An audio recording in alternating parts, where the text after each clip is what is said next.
Fala aí, concurseiro, professor Jean Valnei na área. E aí, galera, vamos aqui iniciar as baterias de resolução de questões das leis extravagantes, né? Vou começar com a nova lei de abuso de autoridade. Veja, deixa eu começar aqui a fazer os alertas.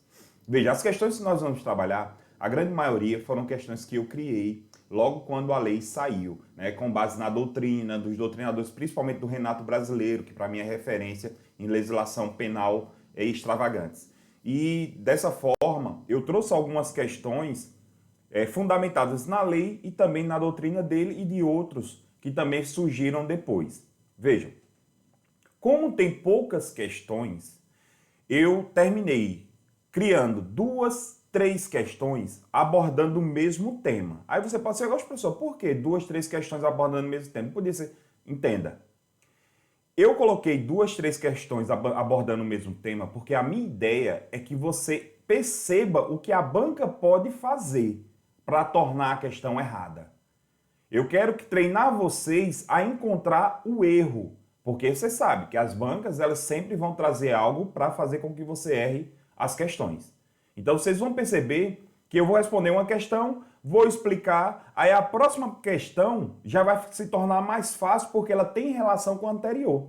Então você já vai identificar o que ela tem de errado ou se ela está toda certa.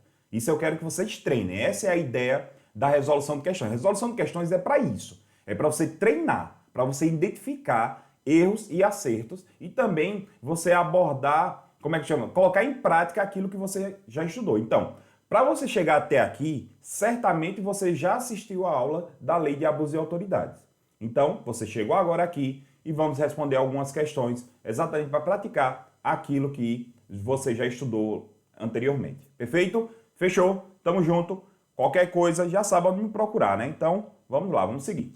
Então, eu tenho aí, ó, a Lei de Abuso de Autoridade, a Lei 13, né? A Lei 869 de 2019, né? Lei 869 de 2019, resoluções de questões, certo? Vamos lá. Olha só, a primeira questão aqui ele fala, ó, um promotor de justiça, olha só, o cara é promotor de justiça, ofereceu denúncia contra José por ter praticado crime de furto por um objeto avaliado em R$ 30.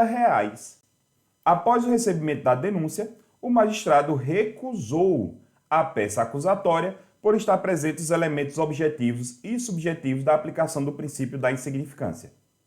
Nesse caso, o promotor de justiça incorreu, ou seja, cometeu um crime da lei de abuso de autoridade, pois ele conhece os requisitos da aplicação de tal princípio. Veja, essa questão ela está errada.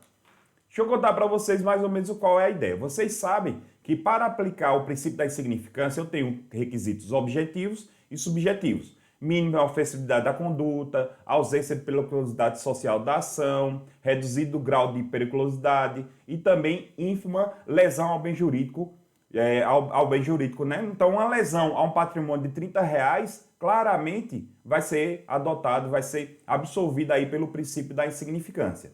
Veja, aí você diz, professor, mas o promotor ele não tinha obrigação de saber? Sim. Só que tem uma coisa na lei de abuso de autoridade que é chamado de veda o crime de hermenêutica. O que é que significa isso, professor? Significa assim, porque entenda que tudo isso é interpretação. Então, no caso concreto, eu posso interpretar que não cabe princípio da insignificância. Pode ter um caso que pode ser muito parecido com o outro e não caber princípio da insignificância. Então, como tem essa divergência, né, na lei, na doutrina, eu não posso ser punido por essa divergência. Isso é chamado de vedação ao crime de hermenêutica, que é previsto exatamente no início da lei de abuso de autoridades. Então, veja aí, ó. A divergência na interpretação de lei ou na avaliação de fatos e provas não configura abuso de autoridade. Então, o que foi que aconteceu foi exatamente isso. Foi uma interpretação diferente da adotada pelo juiz. Então, eu não posso ser punido por isso. Perfeito? Outra coisa que eu quero que vocês guardem também é o seguinte. Na lei de abuso de autoridade, não é só cometer o crime de abuso de autoridade, cometer o ato de abuso de autoridade. Para a pessoa responder pelo abuso de autoridade, ele tem que ter uma finalidade específica. Para você cometer crime de abuso de autoridade, você tem que ter uma intenção específica, ou seja, um dolo específico, é chamado de dolo específico. É um especial fim de agir. E já é presente. A própria lei de abuso de autoridade já traz isso. Entendeu? Então acompanha aí, ó. Para você responder pelo crime da lei de abuso de autoridade, você tem que partir dessa ideia aqui, ó. Além de cometer o ato, você tem que ter a intenção de prejudicar outrem, beneficiar a si mesmo ou terceiro, ou por mero capricho ou satisfação pessoal. Então, ou seja, para eu responder pelo crime de abuso de autoridade, eu tenho que estar presente também esse fim especial de agir. Perfeito? Então, sempre você vai ter que analisar isso também para ver se no caso concreto existir essa possibilidade. Então, a banca ela vai ser bem específica quando ela colocar. Se ela não colocar, em tese, a questão vai estar errada. Só que vai ter algumas situações que é como se fosse um tipo de crime formal, sem precisar de resultado. Eu não preciso do resultado para ele ser consumado. Certo? Aí vai analisar e durante isso eu vou mostrando para vocês. Fechou? Tá de boa? Primeira questão, errada, tranquilinha. Vamos seguir para a segunda. Olha aí. Um policial militar de Alagoas, em uma operação policial, resolve ingressar em um imóvel alheio sem prévia autorização judicial. Olha só, sem prévia autorização judicial. Por entender que uma denúncia anônima que informou que o imóvel tinha uma grande quantidade de drogas e com essa informação seria suficiente para caracterizar a causa provável de um flagrante delito por tráfico de drogas. Assertiva. O policial responderá pelo crime de violação de domicílio em um contexto de abuso de autoridade, pois os tribunais superiores têm um entendimento e uma mera denúncia anônima não configura uma fundada razão de autorizar o ingresso policial. Veja, questão errada. Aí você diz, professor, por que a questão está errada? Entenda, a questão está errada porque faltou o quê? O fim especial de agir. A banca ela tinha que chegar e falar ao fim, ele fez isso na intenção de prejudicar um inimigo. Aí, olha, opa, então já era para prejudicar outro. Ele fez isso porque se ele fizesse isso ele ia ganhar uma folga, ou seja, para beneficiar a si mesmo. Ou porque eu sou o porra louca daqui, quem manda aqui nesse cara sou eu, então pronto, então eu vou meter o pé nessa porta e vou entrar. Então aí eu terei o quê? Mero capricho ou satisfação pessoal. Sacaram aí a lógica? Beleza? Olha lá. Invadir, adentrar, isso aqui é o crime de invasão do domicílio da lei de abuso de autoridade. Ó. Invadir, adentrar, clandestina ou astuciosamente a revelia da vontade do ocupante em imóvel alheio suas dependências ou nele permanecer nas mesmas condições sem determinação judicial ou fora das condições estabelecidas em lei, que é aquela para prestar socorro, flagrante delito, que está lá na Constituição. A pena de 1 a 4 anos, que é a mesma pena do furto. Incorre na mesma pena quem, na forma prevista no caput desse artigo, quem coage alguém, mediante violência ou grave ameaça, a franquear-lhe o acesso do imóvel e suas dependências. Aqui seria aquela ideia que do policial que faz, meu irmão, se você não liberar entrar na sua casa, eu vou ter que levar você preso. Então aí eu teria o quê? Uma coação. Eu tenho uma coação por grave ameaça. E responde por esse mesmo crime se você cumpre o mandado de busca e apreensão domiciliar após as 21 horas e as 5 horas. Veja, com a lei de abuso de autoridade, a doutrina agora está adotando uma posição, dizendo que agora o conceito de dia é de 5 da manhã até as 21 horas. Porque qual é a lógica? Se eu não posso cumprir mandado judicial de 21 da noite até as 5 da manhã, porque é noite, então significa dizer que dia agora é de 5 da manhã até as 21 horas. Exatamente. Está surgindo um novo posicionamento, além daqueles dois posicionamentos que são previstos lá pelo STF, que é o do cronológico, de 6 da manhã às 18 horas, e o físico astronômico, que é da alvorada até o crepúsculo. Beleza? Até o anoitecer. Então eu teria aí essas três posições agora. Só que a banca ela vai ter que ser específica, inclusive já foi cobrado isso em concursos, com relação a essa questão do conceito de dia, de acordo com a lei de abuso de autoridade. Fechou? Tranquilidade, inclusive foi no concurso do Pará. né? Do Pará, foi do Pará, foi, Pará. Foi, Pará. Não, Ceará, desculpa. Ceará, Polícia Civil de Ceará. Exato? Beleza? Olha aí. Um juiz, ele decreta a título de vingança, tá vendo aqui, ó? Tá vendo que ela deixa bem claro? A título de vingança, a prisão civil do seu inimigo, diante do descumprimento dos deveres de depositário infiel. Nesse caso, o juiz incorrerá no crime da lei de abuso de autoridade. Questão certíssima. É exatamente o que eu tenho falado para vocês. A banca ela vai ter que ser clara para dizer isso. Vamos seguir. Olha aí. Decretar medida de privação da liberdade em manifesta desconformidade com as hipóteses legais. Então, decretar medida de privação de liberdade em manifesta desconformidade. Né?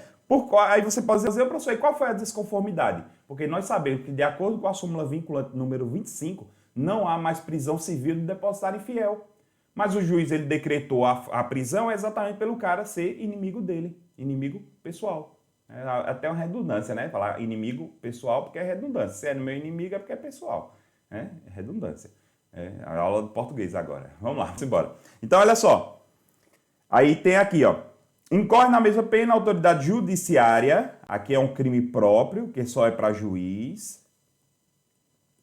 Que dentro do prazo razoável deixa de quê? Relaxar a prisão, substituir a prisão preventiva por outra medida cautelar diversa da prisão, ou deferir liminar e ordem de habeas corpus, ou seja, o mandado de segurança. Mandado para libertar o preso. Beleza? Show de bola? Vamos lá, questão número 4. Questão número 4. Aí ele fala aí, ó.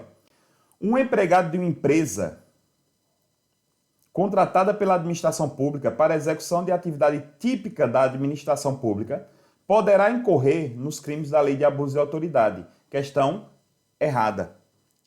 Particular não responde por lei de abuso, pelo crime de abuso de autoridade. Não responde. O particular sozinho não responde. Agora, veja só. Se esse particular comete o crime junto com o servidor público, e esse particular, ele sabe que o servidor público, ele é servidor, ele já tem consciência, o particular também responde pelo crime de abuso de autoridade. Agora, ele sozinho não.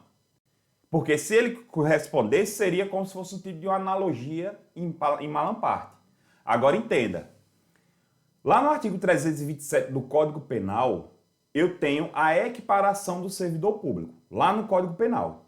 Ou seja, se um servidor público, se um empregado de uma empresa que foi contratada pela administração pública cometer um crime, ele responde como se fosse servidor público. Por exemplo, o gari da empresa de lixo que colhe o lixo da sua casa, da sua rua. Se esse gari cometer um crime funcional, ele responde como servidor público. Mas é uma equiparação lá do artigo 327 do Código Penal. Como a lei de abuso de autoridade não deixou isso claro, o particular ele não vai responder. Porque aí seria o quê? Uma analogia em Malam-Parte, que é vedado no direito penal. Beleza? Tranquilo? Professor, onde é que está isso? Mostra aí, por favor. Olha aqui, ó. Olha aí. Funcionário público por equiparação. Tá aqui, ó. Constitui-se funcionário público para efeitos penais quem, embora transitoriamente, mesmo sem remuneração, exerce cargo, emprego ou função pública. Equipara-se a funcionário público quem exerce cargo, emprego ou função em entidade paraestatal e quem trabalha para a empresa prestadora de serviços contratada e conveniada para a execução da atividade típica da administração pública, sacou? Então aqui eu teria o funcionário público por equiparação. Fechou? Vamos embora. Professor, e por que o particular ele vai responder se ele souber? Porque a gente tem uma previsão lá no Código Penal que são chamadas de circunstâncias incomunicáveis. Como regra, não se comunicam. Mas como ele é elementar do crime, o que é elementar do crime? É uma situação que gravita ao redor do tipo penal. Por exemplo, funcionário público, eu tenho crimes específicos para funcionários públicos. Para o cara, quando ele não for funcionário público, se torna uma função, um fato atípico. Um fato atípico. Entenderam? Então, essa termina sendo. Então, as elementares, elas se transmitem caso o particular saiba que a outra pessoa seja servidor público. Perfeito? Vamos ler comigo, ó. Olha aí, ó. Não se comunicam as circunstâncias e as condições de caráter pessoal. Aí, ó, salvo quando elementares do crime. O que é um elementar? É um termo que gravita ao redor, gravita, adere, né? No caso que adere,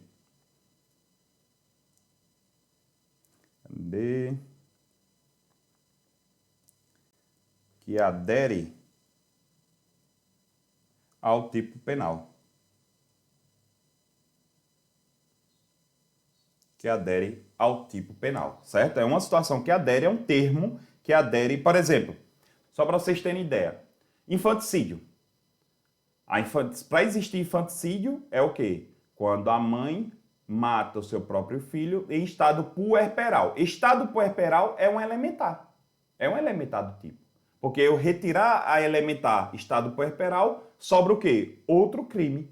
Ele se torna outro crime. Perfeito? Ou pode até se tornar um fato atípico, a depender do caso concreto. Perfeito? Simbora? Olha aí. Cuidado com essa, viu? Os advogados dativos, que são advogados dativos, são advogados que são pagos pelo Estado, como se fossem defensores públicos, pagos pelo Estado, em locais que não têm defensoria pública. Nomeados para exercer a defesa de acusados necessitando de locais onde a defensoria pública não tenha sido instituída, são considerados funcionários públicos para fins penais e assim poderão ser responsabilizados pela lei de abuso de autoridade. Questão certíssima. Isso aqui foi uma decisão do STJ. O STJ diz que os advogados dativos, pelo fato deles terem sido contratados pela administração pública, eles serão considerados servidores públicos e, consequentemente, eles vão responder pelo crime de abuso de autoridade caso venha a cometer algum ato previsto na lei. Ok? Olha aí. Afinal, eu trouxe o texto aqui, né? De acordo com o STJ, sim, né? Ele fala, ó, o defensor dativo é funcionário público para fins penais? Sim. Aqueles que se enquadram no artigo 327 do Código Penal que a gente acabou de ler. Em 2013, o Superior Tribunal de Justiça manifestou sobre a questão, reconhecendo que o advogado dativo é funcionário público para fins penais, podendo inclusive ser acusado pela prática de prevaricação, concussão, corrupção passiva e muitos outros crimes. Perfeito? Questão 6. Um funcionário público aposentado não poderá ser sujeito ativo pela lei do pela lei de abuso de autoridade. Questão certo. Entenda, galera, para você responder pelo crime da lei de abuso de autoridade, você tem que ser servidor ativo. E também, além de ser ativo, você tem que estar no exercício da função. Se você tiver de folga, você não vai responder pelo crime da lei de abuso de autoridade. Você tem que estar, além de ser ativo, tem que estar no exercício da função. Fechou? Olha aí. Quem são os sujeitos ativos do crime da lei de abuso de autoridade? Olha só. Qualquer agente público, servidor ou não, da administração direta, indireta, fundacional, de qualquer dos poderes da União, dos Estados, Distrito Federal e dos municípios, territórios, que trabalham onde? Não se limitando, olha só, não se limitando a esses. Então aqui eu tenho o quê? Um rol exemplificativo. Aqui eu tenho um rol exemplificativo. Servidores públicos, militares e pessoas a eles equiparadas, principalmente aqui os militares, os membros do Poder Legislativo, Executivo, Judiciário, Ministério Público e também os membros dos tribunais e conselhos de contas. Reputa-se agente público, para efeitos dessa lei, todo aquele que exerce, ainda que transitoriamente, essa remuneração por eleição, nomeação, designação, contratação, qualquer outra forma de investidura ou vínculo, mandato, cargo, emprego ou função em órgão ou entidade abrangidos pelo caput desse artigo. Então, se uma pessoa foi contratada para trabalhar no Tribunal de Justiça, ela também vai ser servidora pública. No caso, ela vai responder, não servidora, ela será servidora pública e ainda vai responder pelo crime da lei de abuso de autoridade. Ok? Olha aí. Um policial, olha aqui, galera, ó, de folga, ao fazer um bico de segurança privada em uma loja de celular, constrange pessoa detida, mediante violência, levando a um depósito e fazendo criar provas contra si mesmo. Responde pelo crime da lei de abuso de autoridade. Não, porque ele está o quê? De folga, ele tem que estar de serviço, certo? Constranger, ele vai cometer o crime do Código Penal. Ele comete crime, mas é do Código Penal, chamado de constrangimento legal. Ó. Constranger alguém, mediante violência ou grave ameaça, ou depois de haver reduzido, por qualquer outro meio, a capacidade de resistência a não fazer o que a lei permite ou fazer o que ela não manda. A lei, ele está querendo fazer que ela fizesse o quê? Produzisse prova contra si mesmo. Beleza? Tranquilidade? Então, cuidado. Servidor de folga, ele não responde pelo crime da lei de abuso de autoridade. Olha aí. Só que eu tenho um constrangimento específico da lei de abuso de autoridade. Ó. Constranger preso ou detento, mediante violência ou grave ameaça, ou redução de sua capacidade de resistência. Exibir ou ter o seu corpo, parte dele exibido por curiosidade pública, a TV faz muito isso, né? Submeter a situação vejatória e o constrangimento não autorizado em lei e produzir provas contra si mesmo ou contra terceiros. Pena do furto, de 1 a 4 anos. Beleza? Tranquilidade? Vamos lá. João, particular, e José, servidor público, praticaram um crime previsto na lei de abuso de autoridade.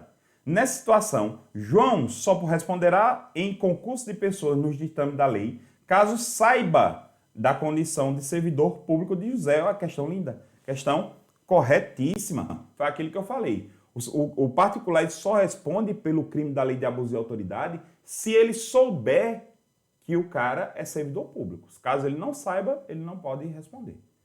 Tranquilidade? De boa? Vamos lá, vamos seguir. Olha aí. Nos crimes previstos na lei de abuso de autoridade, Lei 3.869, serão sempre de ação pública incondicionada, certo? E condicionada à representação do ofendido ou representação do ministro da Justiça. Questão errada. Os crimes... É bem tranquilo isso. Isso vai despencar em concurso. Aliás, já foi cobrado em concurso. Os crimes da lei de abuso de autoridade, todos os crimes são de ação pública incondicionada. Guarda isso.